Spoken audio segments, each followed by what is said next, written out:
It was a web of intrigue which led to the arrest and subsequent dramatic escape of one of the world's best-known company bosses. The spectacular downfall of the former Nissan chairman Carlos Ghosn in late 2018 made headlines on front pages around the world, as did his audacious escape from Japan more than a year later. Throughout the affair, Ravinder Passi had a grandstand seat. As Nissan's top global lawyer, he was a witness to a corporate meltdown that he describes as the lunatics taking over the asylum. At the time of Carlos Ghosn's arrest, Mr. Passi, a 45-year-old British lawyer, was working as Nissan's global general counsel, leading a team of 250 people. He was asked to take part in the investigation into Mr. Ghosn's affairs.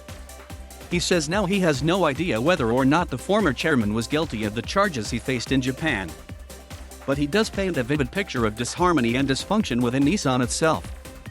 He claims his own efforts to blow the whistle on what he saw as wider wrongdoing within the company had serious personal consequences, leading to his demotion and eventual dismissal from Nissan, as well as a raid on his house by Japanese prosecutors and the end of an 8-year stay in the country.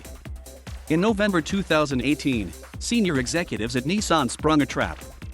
They lured their jet-setting chairman and his closest associate Greg Kelly to Tokyo for an urgent, high-level meeting.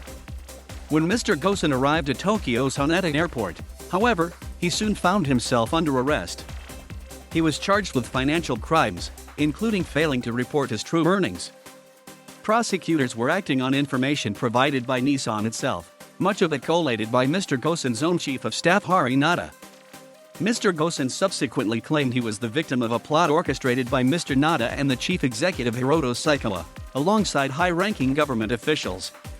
It was carried out, he said, to derail a planned merger between Nissan and its French partner company Renault, which they feared would give French shareholders too much influence over the Japanese carmaker.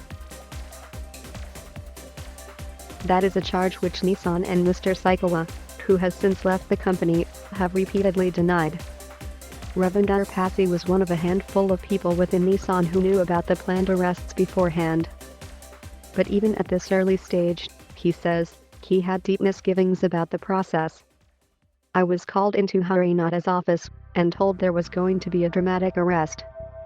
Arranged for maximum publicity, he explains. When you lie to someone, to get them back into a particular jurisdiction, so that you can have them arrested in a very public manner, that says a lot about what's going on. Chief of Staff Hari Nada, he says, had already reached a plea deal with prosecutors, providing them with information to use against Mr. Ghosn, in return for immunity over his own involvement. The deal was necessary because Mr. Nada had himself been involved in drawing up the very financial arrangements which prosecutors claimed were illegal, and which had provided grounds for Mr. Ghosn's arrest. For Mr. Passi, this was a serious problem. The alarm bells were going off straight away. Anyone who is involved in the underlying activity is supposed to be excluded from the investigation, not put in charge of it. As the story unfolded, more unusual things began to happen. There were extensive leaks to the media which he says cast Ghosn in a particular light and was in favor of Nissan. This information, he claims, was coming directly from the CEO's office, which Mr. Nada was in charge of, and some of it was highly classified. Other concerns emerged from the investigation itself, which implicated not only Mr. Nada, but the CEO himself in serious conflicts of interest. These included the fact that Mr. Saikawa had signed documents relating to the very pay arrangements later said to be illegal, something which Mr. Saikawa later admitted in court. Uncovering these issues made Ravinder Passi worried for his own safety.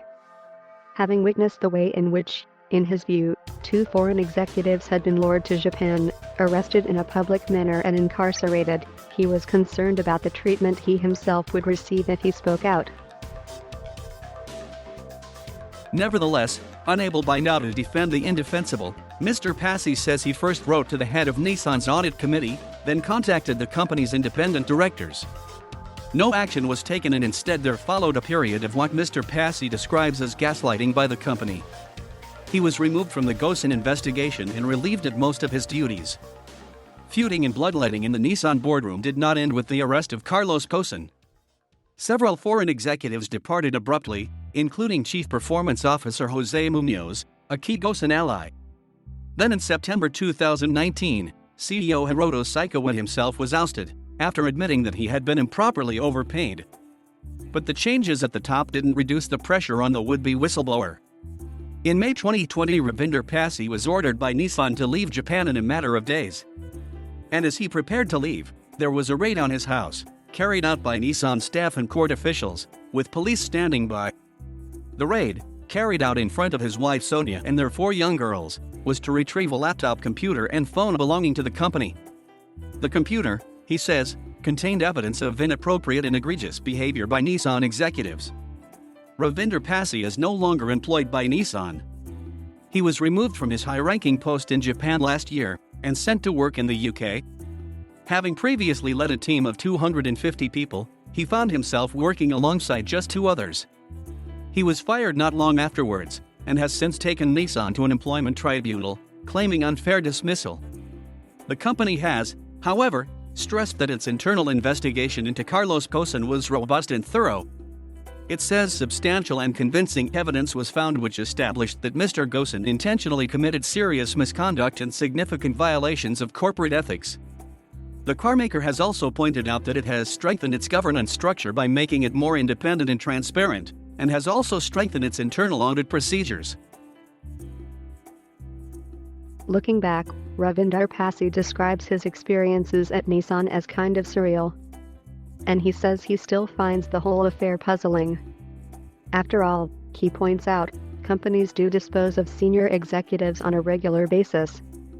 But rarely does that happen in the contrived, theatrical way that the company got rid of its one-time boardroom superstar, Carlos Ghosn.